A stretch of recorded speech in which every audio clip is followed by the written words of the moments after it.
What's going on, guys? A little late, but we are back with another Destiny 2 video. Today, we're going to be playing on the Titan, and I figured we'll probably just knock out the 3-strike requirement for the Pinnacle. Which today, or this week rather, it is Void or Stasis Singe. So we're going to be running the Titan. Nothing too crazy. We're going to run the Wither Horde with Funnel Web and a Taipan? Not sure how to say that, but we'll be running the triple tap firing line for that. Armor, we're just running, again, we're running Void. We're just going to run Helm of Saint 14. And nothing else too terribly crazy here. But yeah, so let's go ahead and launch right in. Hope you all are doing well. Again, apologies for the delay in the video, but I was out of town this weekend. Didn't get back until, later in the afternoon on Sunday. So I didn't really have a whole lot of time to sit down and film a video, or record a video rather. But here we are. Got reset coming up tomorrow. I did actually end up going flawless on Sunday, though. It was part of the freelance trials. I managed to get a flawless card done in about 45 minutes. It wasn't too bad. Again, the flawless pool was up, and it's freelance, so it's not quite as challenging as like a regular weekend of trials. Didn't really have too many issues. I pretty much won 6 games in a row. I lost a game on game 7. But of course I took the Mercy passage, so I was able to have a loss. But I did end up winning the next match after that, so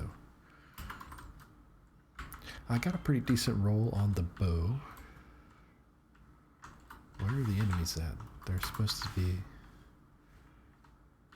enemies here, I thought. Maybe not. Oh, no, here they go.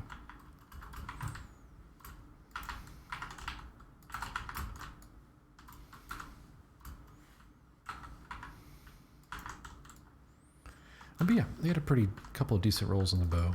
One of them had, that's not the grenade I want to use for PvE. One of them had kill clip or opening shot in the first column. Oh, here, I think I can, so I might be able to pull them over. It's my phone. Yeah, hold on.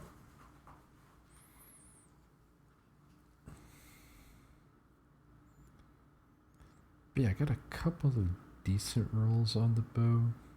I'm not much of a bow guy. That being said, I did use a bow on my flawless card.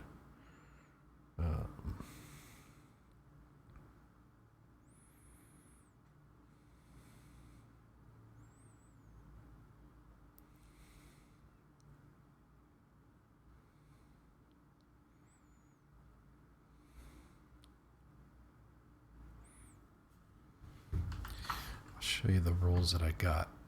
Again, neither of them are fantastic. But this is the one that I got, and the one that I'll actually probably be using a good bit. This has a kill clip and tunnel vision. Kill Clip doesn't allow it to one tap unless you have another damage buff. And we also have Opening Shot. And then we have Compact Arrow and Polymer String, the draw time masterwork. So not bad. Not a terrible roll, but again, I'm not really much of a bow guy. Then we also have Swashbuckler and Thresh. I'm not sure if this thing can one tap with 5 stacks of Swashbuckler, but it might. But when I ran on my Warlock, I was running a Stasis Warlock. Did I just get kicked to orbit? Oh no, okay. I was gonna say we don't want to do that.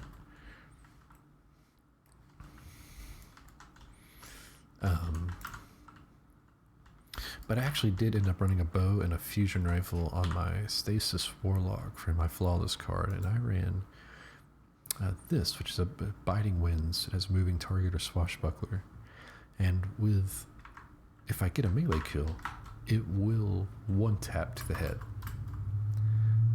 which is really fun to use. Now it does require a bit of setup, right? It's kind of situational, but in 3v3 modes, bows are pretty decent, not gonna lie. Again, I'm not much of a bow guy, but they're not bad. They're not bad. I definitely see the appeal there. I'm just more of like a 120 hand cannon kind of guy for threes.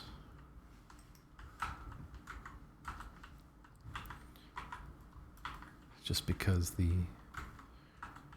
amount of damage you can do, 3v3 modes are all about team shooting, right? Whereas 6s, it's just kind of chaotic and there's just a lot of stuff going on. Oh yeah, let me change my grenade. Put on Vortex.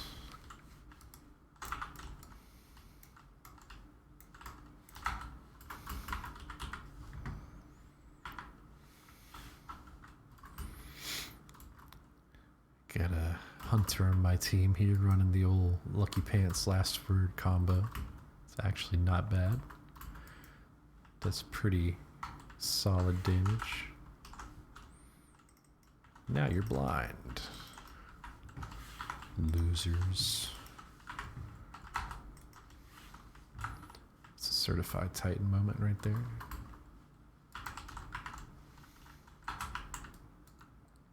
But yeah, overall, the Flawless card was not bad.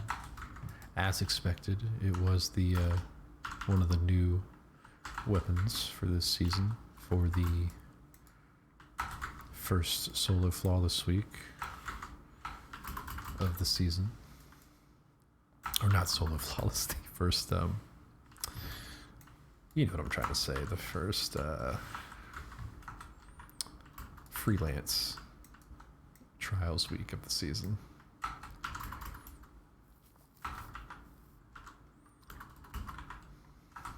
And I'd imagine that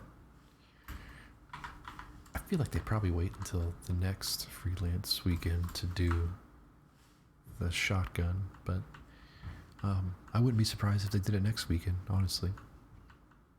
But I think it would be a little less likely that they do 2 of the new weapons back to back, but you never know. You never know. Let's see what else. I have yet to do Master King's Fall. I'm not sure if if anybody watching this happened to have also seen my a video where it was one of the videos not long after Witch Queen had come out. Particularly, it was after the raid had been released, so. But my general stance with Master Mode raids is it's kind of, I don't know, it's generally not worth it in my opinion. Because the whole thing with Master Mode raids is getting the Adept Weapons for the most part. That and getting like the title and all that stuff.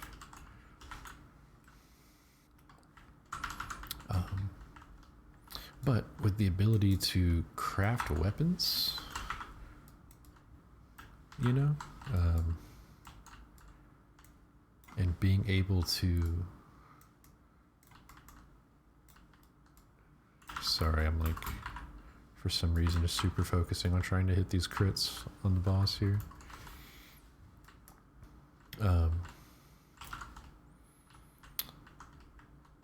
The Adept Weapons just kind of take a back seat to a certain degree. Now it's a little... Now, Vault of Glass, I feel like the Adept Weapons are worth it for the most part, at least for... You know, the Fatebringer, you know, the shotgun, at least from like a PvP standpoint. And also you can't craft the Vault of Glass weapons, right? But you can craft the, like the Vow of the Disciple weapons, you can craft, you know, you can craft the King's Fall weapons. And the only thing really that the,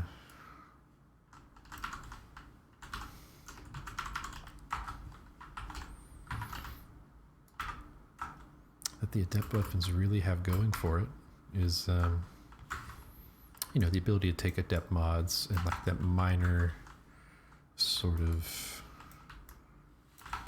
increase to the stats. I think it's like +2 to all stats for a total of +10, you know, across the board. But,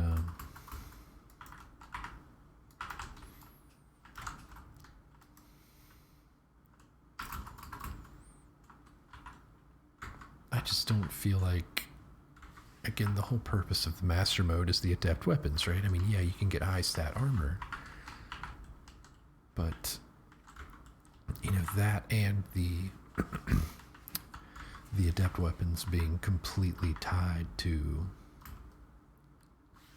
doing the challenges. Like, you can't get them just as random drops from, you know, completing the different encounters.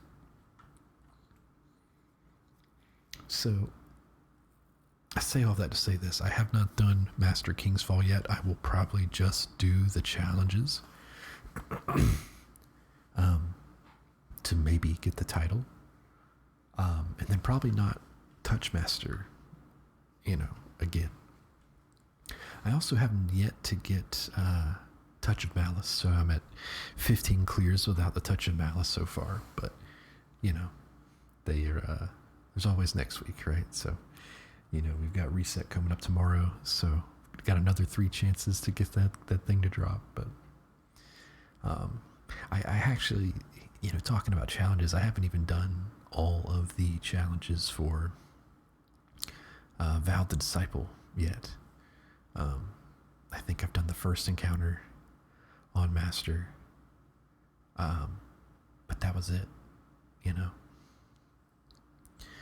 But again, you know, Bungie came out and said they're not sunsetting anything anymore. So, you know, I've pretty much got as much time as I want to get it, unless they retire the seal, which I don't really care about the title, to be honest with you. Disciple Slayer, it's cool and all, right? But I don't know. If anything, I'd rather just have the Adept Weapons, but to that effect, you can just craft god rolls of the non-Adept Weapons that are, you know, just as good, if not better, to a certain degree, you know. But no, I mean, I like the option to do Master Mode. It's just, I feel like I see a lot of suggestions, like on Reddit, about having the Master Mode, you know, raids drop like mementos and stuff that will allow you to upgrade the, you know, standard, or like upgrade the Adept Weapons to have enhanced perks. I feel like that would, like, even just having the Adept Weapons come with enhanced perks is a better option than, just having Adept Weapons for the sake of it, for the most part.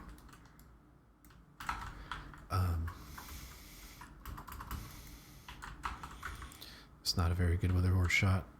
Not a very good Wither Horde shot at all.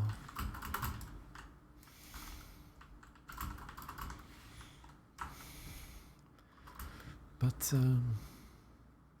yeah, so looking forward to Reset.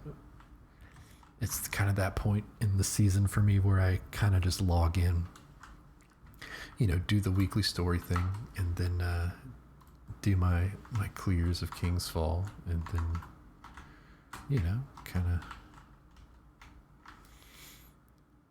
kind of hop off, play some other games. I've actually been playing a little bit of RuneScape lately, so that's been pretty cool. Been playing a little bit of old school RuneScape, a little bit of RuneScape 3. New World is coming out with a pretty substantial update / expansion type thing sometime in October.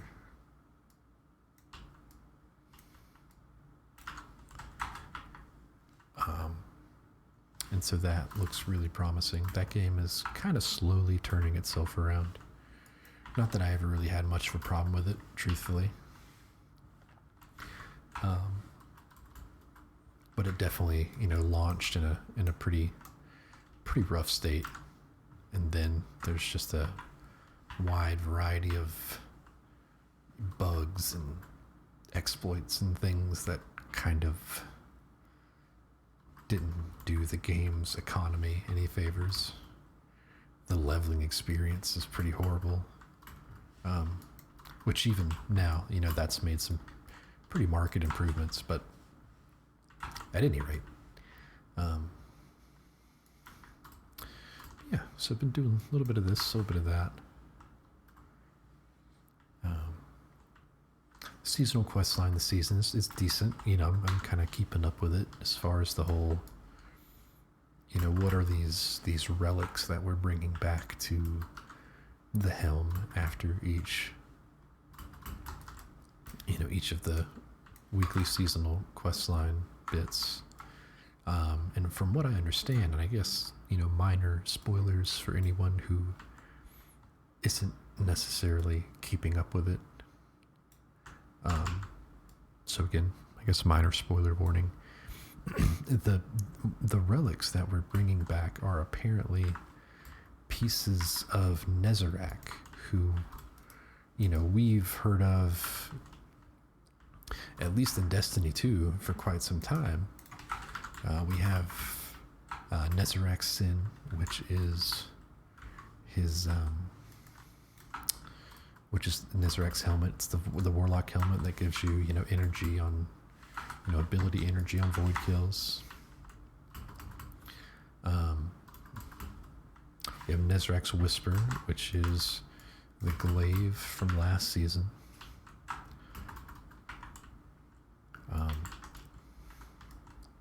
But we have learned now that apparently Nezarec was a disciple of the Witness. And apparently, I'm a little fuzzy on some of the finer details, but from what I understand, these relics that we've been picking up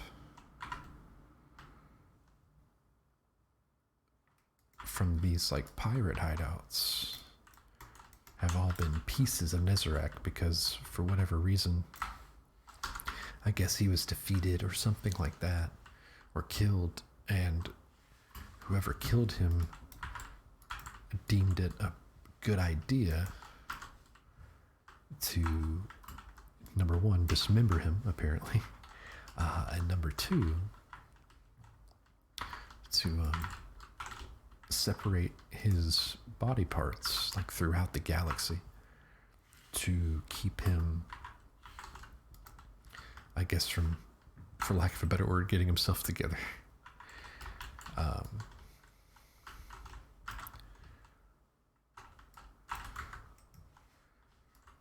But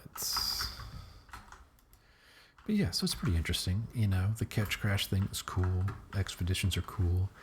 Again, it's kind of like, it's one of those things where, you know, it's more Destiny content. You know, it's seasonal Destiny content where it's interesting for, you know, a little bit. But you know, after a couple weeks of doing it, it's just kind of like, okay, you know, that's cool, but kind of over it now.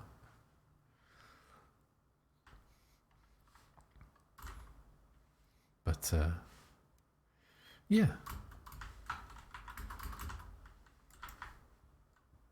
not a bad season so far. The seasonal weapons are decent.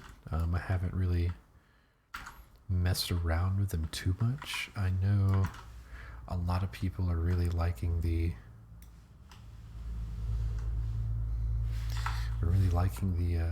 sidearm with Volt Shot. Volt Shot is a really interesting perk.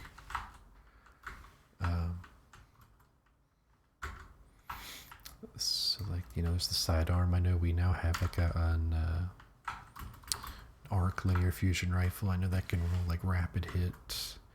I think it can do Focus Fury rapid hit. Seems like a pretty solid combo. And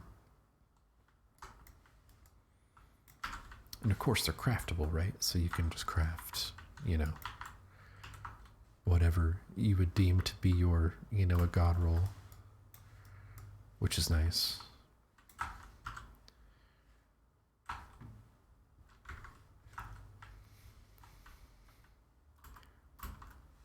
Definitely looking forward to Lightfall though, you know, new subclass, new like planet or whatever, you know. The major expansions of Destiny are for the most part,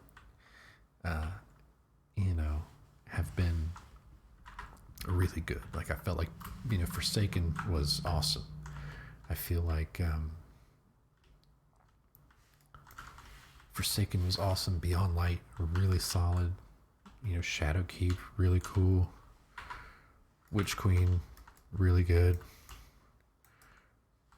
I'm probably not going to one phase this here. Maybe. Oh yeah, we got it.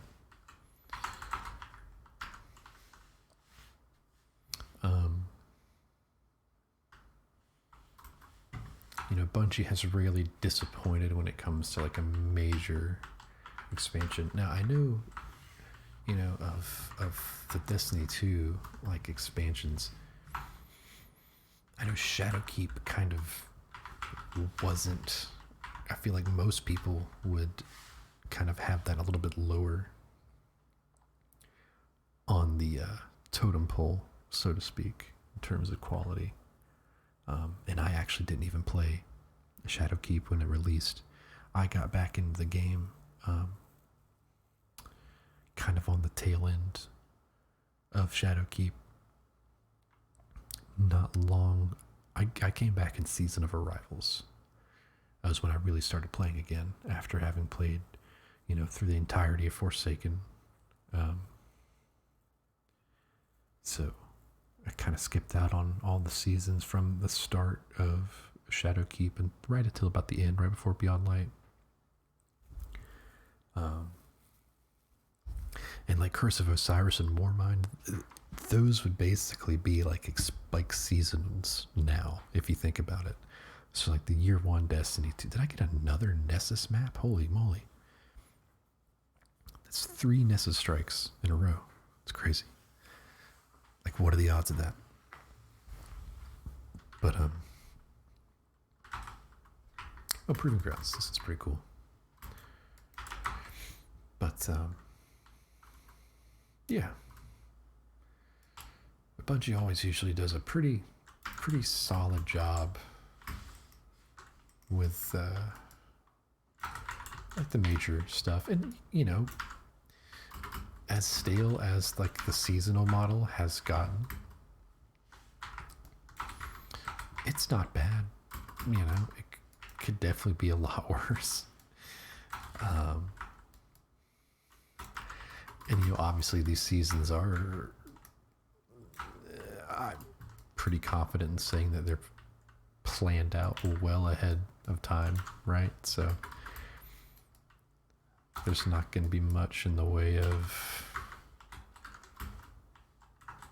significant changes between seasons, right? This particular expansion has benefited also from the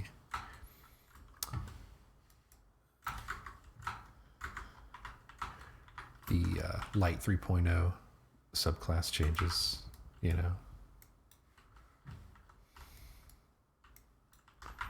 his head not a crit spot?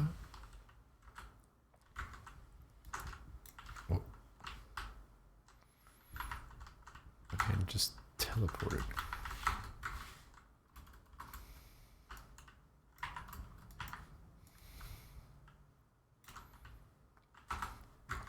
So I definitely feel like this expansion without the Light 3.0 updates would kind of make it a bit less interesting for sure. But overall, the Witch Queen expansion in this year of Destiny has been decent. It's been good overall, I'd say.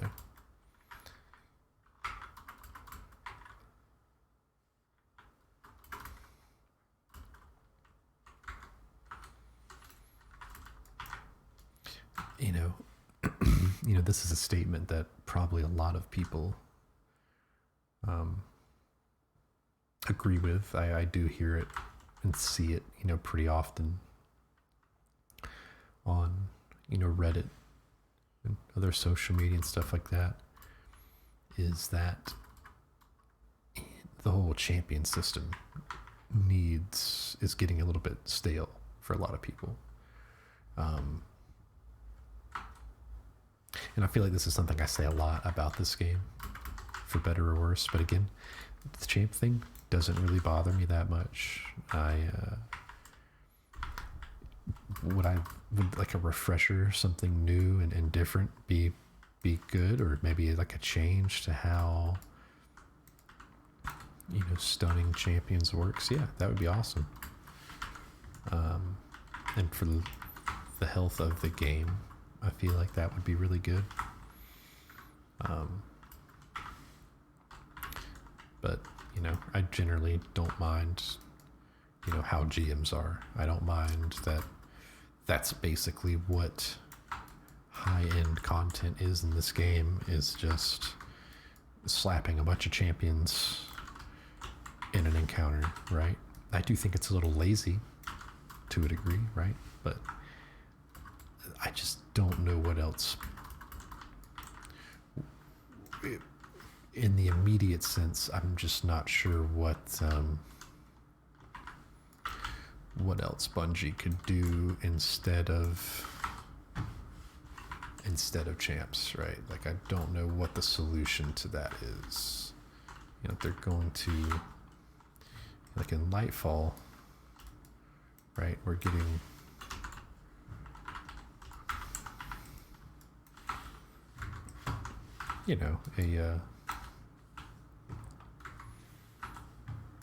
a new like enemy type in the like tormentors or whatever they're called, like the guys that kind of work for the witness, and those are supposed to be like really I guess intimidating enemies, right? When you run into one of those, it's going to be like like an oh crap, like we need to be a bit more careful around this, and that kind of brings me to a different topic, is the Lucent Hive, right? I really wish that they would incorporate those more into just the general ecosystem of the game.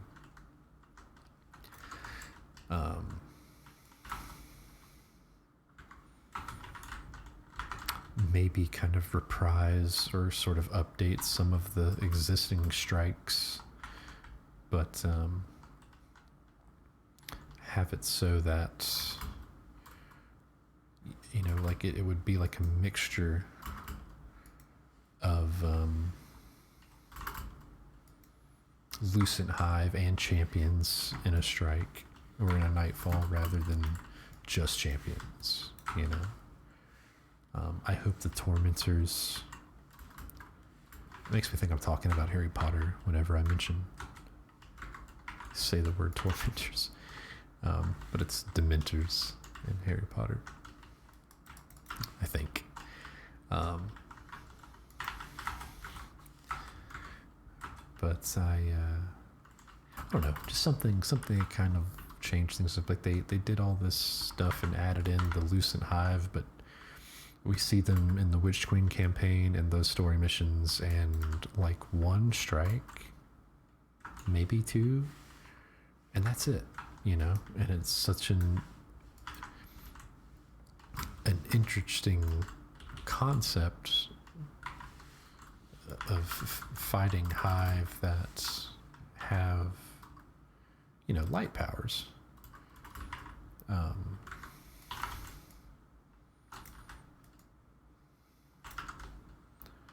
Rather than just fighting champions, right? But I guess, you know, part of the reason for that could be, you know, not every strike has, you know, Hive enemies in it, so they wouldn't just necessarily fit in any strike. So again, it's one of those things. It's like, what could Bungie do to really change things up without like a massive revamp of the existing systems, right? Which that would be great too.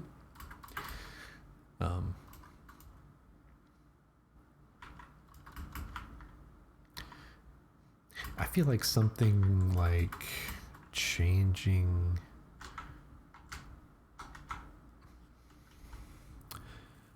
So this may be a bit of a kind of an awful take here, right? But I feel like what I think would be interesting is we get rid of the champ system, right? We get rid of mods, not mods, but like the anti-champ mods, like anti-barrier. That was like the worst Witherhoard shot ever. But I feel like I say that every video where I use Witherhoard.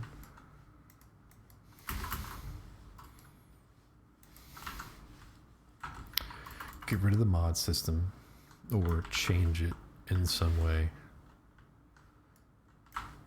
And I feel like it would be interesting to make it to where there's different champs, kind of, or different like mini boss type enemies that would like kind of take the place of the champs as we know them, right? And kind of make them function kind of like a Rolk, where they have different weak points on their bodies, and you have to coordinate as a team to shoot a certain number of weak points on them to stun them, right? And when you break those weak points, they get stunned, and then you have a chance to, you know, do some damage to them before they get stunned again, or before you're, you know, able to stun them again. You know, something like that. You know, that obviously that's not like a perfect idea by any means, but I feel like that would be a bit more engaging than just champs in their current form.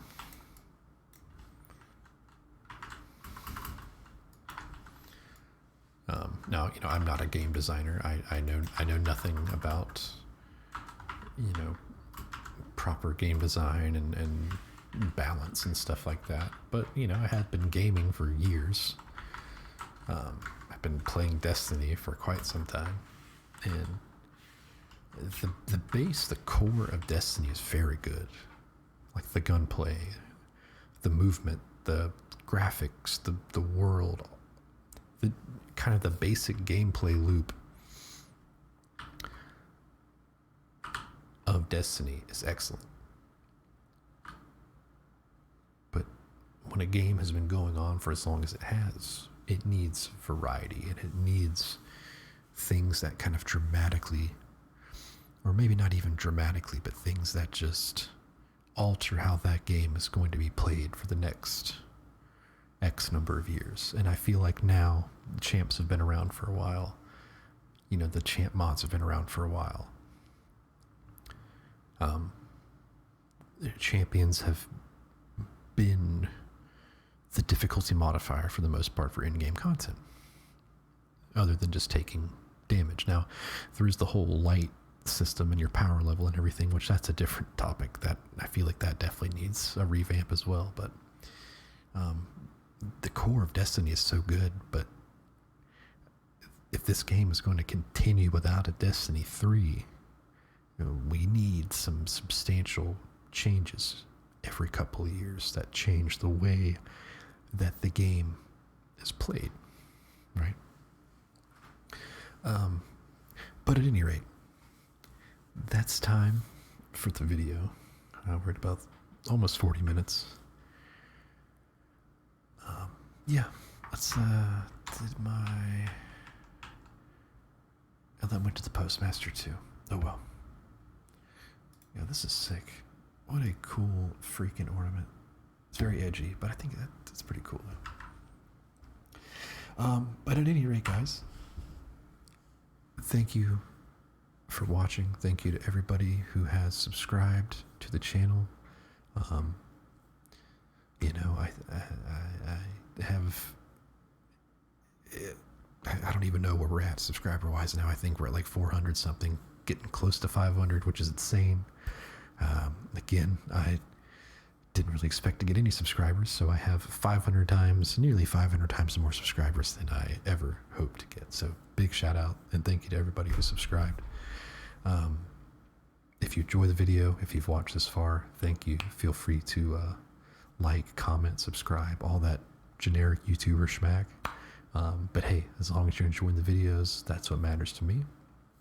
I appreciate all the comments that you folks leave.